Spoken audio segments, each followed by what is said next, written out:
Olá, está no ar o Jornal da Câmara. No final do ano passado, o Legislativo Municipal aprovou o projeto de lei que autoriza a Prefeitura a realizar operação de crédito no valor de 10 milhões de reais junto ao governo federal. Cerca de 6 milhões serão aplicados em obras na malha cicloviária da cidade. Para sabermos mais detalhes sobre este assunto, eu recebo o diretor técnico da Empresa Pública de Transporte e Circulação EPTC, Marcelo Hansen. Marcelo, muito obrigado pela presença. Seja bem-vindo ao Jornal da Câmara. Obrigado, Clayton. Estamos aqui à disposição para esclarecer um pouco mais sobre esses projetos importantes para a mobilidade de Porto Alegre. Tá certo. Marcelo, falar um pouquinho sobre esta proposta, que foi aprovada, em que momento nós estamos, dessa operação de crédito. Ela já foi realizada e como esse recurso ele vai ser aplicado nas obras cicloviárias. Me lembro que a gente cobriu aqui, evidentemente, o trabalho dos parlamentares aqui na aprovação do projeto. Se tinha em torno de 20 quilômetros de ciclovias que passariam por construção, ou por manutenção. É isso? Esse é o cronograma que vocês têm? Bom, então essa verba, então, ela foi, no ano passado, ano retrasado, foi então iniciada a discussão com o governo federal para se abrir essa linha de crédito. Então, no ano passado foi viabilizado, mediante o governo federal, a possibilidade de captar esses recursos e no final do ano, então, teve aprovação no Legislativo Municipal para, então, efetivamente realizar essa captação desse dinheiro. Então, agora a gente está na fase de negociação com a Caixa, aprovação dos projetos na Caixa, e assim que tiver tudo aprovado na Caixa Federal, que é o agente financeiro, a gente pode fazer, então, a licitação para efetivamente, então, pôr na rua esses projetos, a implantação de ciclovias e o estudo de pesquisa de origem e destino. Dá para projetar, sei que porque tem esse trâmite burocrático que precisa ser feito, mas vocês trabalham com a estimativa de, enfim, nesse primeiro semestre, ainda iniciando esses processos todos? Isso, são dois processos separados, eles estão dentro da mesma carta consulta, enfim, mas são processos separados. Então a gente tem equipes trabalhando na finalização dos projetos da implantação da malha cicloviária. A gente já teve uma reunião com a Caixa Federal, a gente alinhou algumas questões do projeto e a gente tem a expectativa que no primeiro semestre a gente consiga apresentar lá na Caixa todos os projetos e consiga essa aprovação. Marcelo, uma vez com o recurso em caixa, o recurso já na mão, o que vai ser feito efetivamente?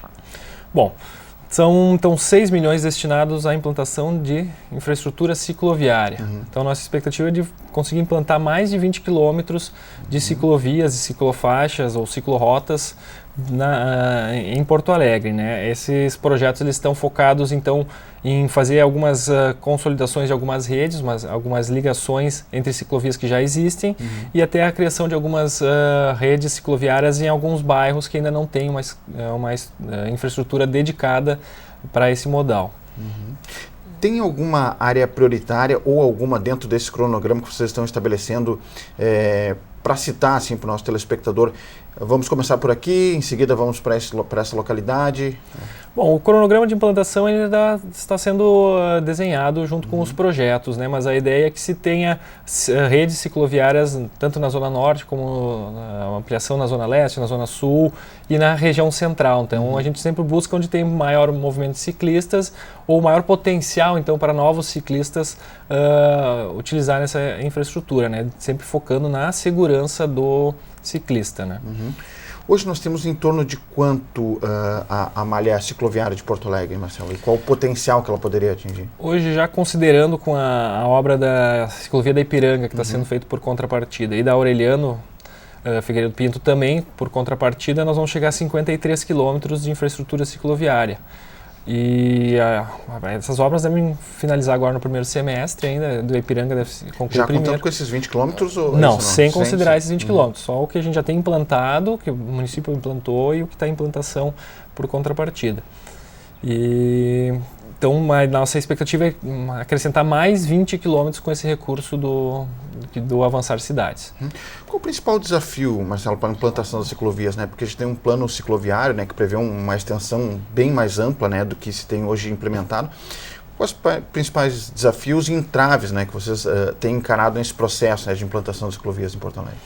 Bom, esses nossos projetos de ciclovias eles estão sempre embasados no plano diretor e no plano diretor cicloviário, sempre seguindo as premissas da Lei de Mobilidade Urbana, a lei federal, E só que como a gente sabe que o espaço urbano ele é limitado, as vias têm as suas dimensões limitadas, a gente precisa comportar todos os tipos de modais, a gente acaba às vezes tendo que dialogar mais com a sociedade, com alguns setores têm um pouco mais de resistência com a ciclovia, em contrapartida tem setores que são favoráveis à ciclovia e a gente tem que fazer esse equilíbrio então nas vias, né?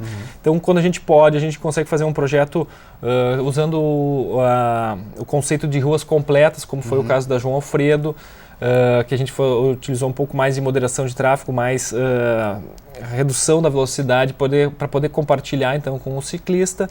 A gente também tem agora que a gente implantou recentemente a faixa exclusiva na Paulo Gama e Luiz Englert, mas esse projeto também foi no conceito de ruas completas porque ele contemplou também uma ciclovia no local. Lá naquele trecho da Goethe junto ao Parcão também foi uma rua completa que tem uma faixa exclusiva para o ônibus, uma ciclovia e novas travessias de pedestre, então para contemplar a todos os modais, né? E o carro continua tendo o seu espaço, né? Em alguns casos a gente acaba tendo que reduzir uma faixa ou ajustar alguma coisa no estacionamento e esses pontos são que a gente precisa ter mais atenção para dialogar com a sociedade. Esse seria, digamos assim, um ponto tenso, né, nesse tipo de negociação, né? Porque, enfim, se quer construir mais ciclovias, mas também tem essa questão de tentar harmonizar de alguma forma, né, o processo da mobilidade na cidade. Exatamente, e a gente sabe que para fazer alargamentos viários em regiões que já estão consolidadas é muito difícil, a gente não tem um espaço, teria que desapropriar, isso teria um custo imenso, né? Então é uma coisa que não tem hoje viabilidade de fazer novos alargamentos viários em algumas regiões da cidade. E as vias novas, ou que ainda tem a possibilidade de alargamento, a gente tenta contemplar sempre já todos os modais distribuídos de uma forma que todos tenham acesso à infraestrutura pública, né? Dentre as alternativas, Marcelo, para a ampliação da malha cicloviária, esse é um processo, né? Esse via essa operação de crédito, né? Isso. E a outra seriam parcerias, enfim, que podem se desenhar no processo todo, Isso, futuro, que estão em negociação. À medida do possível que a gente for implantando novos projetos de sinalização viária, a gente já conseguindo então contemplar a ciclovia, a gente já acrescenta no projeto, já pode ampliar a malha cicloviária. A gente também tem, quando os empreendimentos vêm se estabelecer em Porto Alegre, eles têm que fazer algumas medidas de mitigação do tráfego e também tem, dependendo do tipo do empreendimento, tem que fazer uma contrapartida para o modal cicloviário. Então esse também é uma fonte de recursos que a gente tem para ampliar a nossa malha viária, que é o caso, por exemplo, da Avenida Ipiranga e da Aureliano, que é uma contrapartida do Shopping Iguatemi, que está ampliando a malha cicloviária. Em algumas cidades do mundo, né, tem uma tendência, né, de redução do tráfego de veículos, especialmente na área central da cidade, né? Falaste também que tem essa processo de conscientização, né? Como é que vocês, por parte da IPTC, sentem isso, assim, isso está avançando no processo cultural da cidade? Ainda é um desafio ainda que tem que ser debatido por mais tempo? Não, com certeza a gente está vendo uma evolução já nessa parte da mobilidade, né? Então, antigamente, quando a gente praticamente não tinha ciclovias, se argumentava que não tinham ciclistas, mas à medida que a infraestrutura é implantada, a gente vê como cresce ao longo dos anos a movimentação de ciclistas. Então, aumentando a malha cicloviária, as pessoas terão mais segurança para utilizar aquele modal, e à medida que tu consegue redistribuir um pouco mais o espaço, as pessoas, algumas acabam deixando de ter o seu carro ou o segundo carro e utilizam a bicicleta ou o transporte público ou também o táxi, aplicativos, para fazer os deslocamentos, né? Então, tendo menos movimento de carros em algumas regiões também facilita o deslocamento de todos na via. Marcelo, para a gente encaminhar para o final da entrevista, que tendo o recurso disponível, né, feita a licitação para os trabalhos, né, em quanto tempo vocês imaginam, né, que esses 20 quilômetros vão estar estabelecidos na cidade, né, em termos de construção da ciclovia, ciclofaixas, em termos da restauração dos pontos que precisam? Qual o tempo, né, que vocês precisam, que vocês estimam nesse sentido, né? Bom, o cronograma ele ainda não dando tudo certo, né? Dando tudo certo. Mundo ideal. O cronograma ainda não está fechado, a gente precisa fazer toda essa aprovação junto à Caixa, depois fazer a licitação. Então, hoje eu não tenho essa data para dizer quando estaria tudo concluído, né? Mas tanto tudo pronto, aprovado, licitado, contratado, eu acredito que um pouco mais de um ano, a gente conseguiria implantar toda essa malha prevista no recurso, né? E quanto à pesquisa Origem e Destino, que a gente acabou falando que pouco, é outro ponto, né, que é outro ponto do financiamento, né? Ele é um estudo já amplamente realizado nos municípios pelo Brasil e pelo mundo, e eles são dados muito importantes para a gente ajudar no planejamento da mobilidade da cidade. Nessas pesquisas, o que é a pesquisa origem e destino?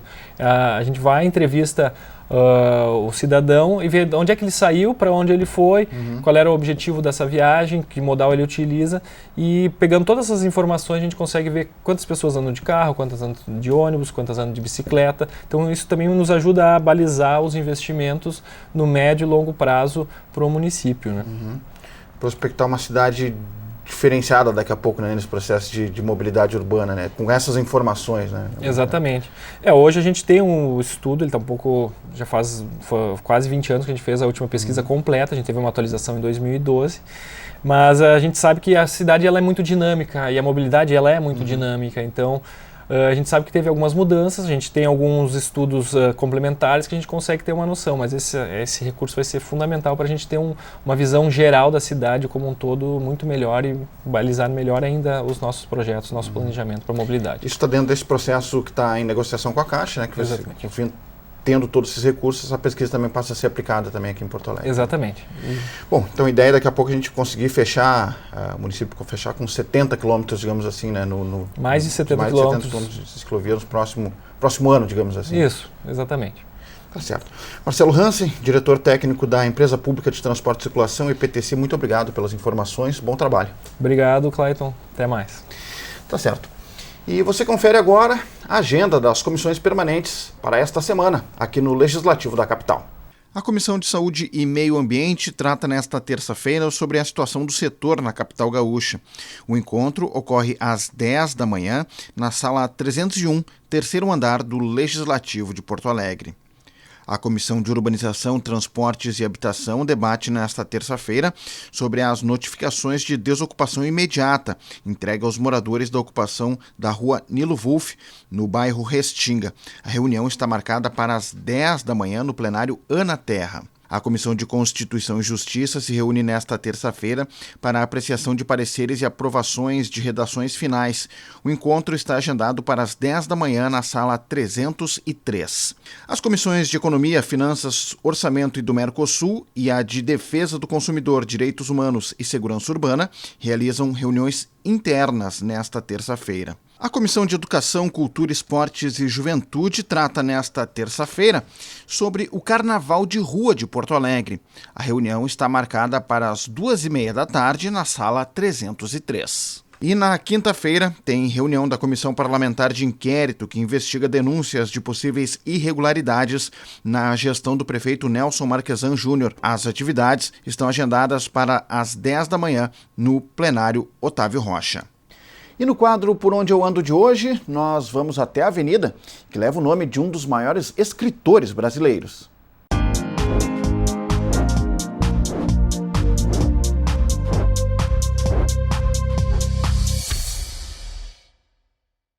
Na minha opinião, existem dois tipos de viajantes: os que viajam para fugir e os que viajam para buscar. Você conhece o autor dessa frase? Aí vai uma dica. Se a resposta foi Érico Veríssimo, você acertou. O Por Onde Eu Ando de hoje veio até a avenida que possui o nome de um dos escritores mais famosos do Brasil.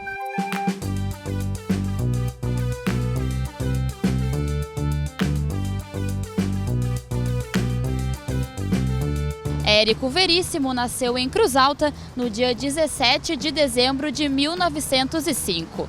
Desde criança, já demonstrava interesse pelas obras literárias e pela arte. Em 1930, se mudou para Porto Alegre, quando passou a atuar como secretário de redação da Revista do Globo. Paralelamente, fazia traduções de livros. Em 1932, Érico Veríssimo publicou seu primeiro livro, Fantoches, uma coletânea de contos. Foi só em 1947 que passou a trabalhar em sua obra-prima, O Tempo e o Vento. Érico Veríssimo faleceu em 1975, vítima de um ataque cardíaco. O corpo do escritor está sepultado no cemitério São Miguel e Almas, aqui em Porto Alegre. um dos maiores escritores do Brasil, dá nome a esta importante avenida da capital gaúcha. A via tem início na Avenida Coronel Gastão Mazeron e termina na Avenida Aureliano de Figueiredo Pinto. Aqui na Avenida Érico Veríssimo está localizado o Centro Municipal de Cultura, Arte e Lazer Lupicínio Rodrigues. O local é mantido pela Prefeitura de Porto Alegre. O Ginásio Municipal Osmar Fortes Barcelos, conhecido como Tesourinha, também está localizado na Avenida Érico Veríssimo. O local foi construído em 1988 e possui capacidade para 8.000 espectadores. O espaço destinado à prática de esportes é utilizado em diversas atividades. O ginásio é administrado pela Prefeitura de Porto Alegre. Também na Avenida Érico Veríssimo, no bairro Menino Deus, está localizada a Praça e Monumento Anita e Giuseppe Garibaldi. A história da praça teve início em 1873 e a escultura foi erguida em 1913. O Por Onde Eu Ando de hoje fica por aqui. A gente se encontra na próxima semana em outra rua aqui de Porto Alegre. Até lá!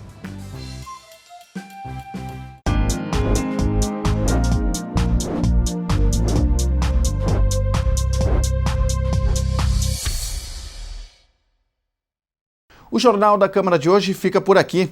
Muito obrigado pela sua audiência. Nós nos encontramos na próxima edição. Até lá!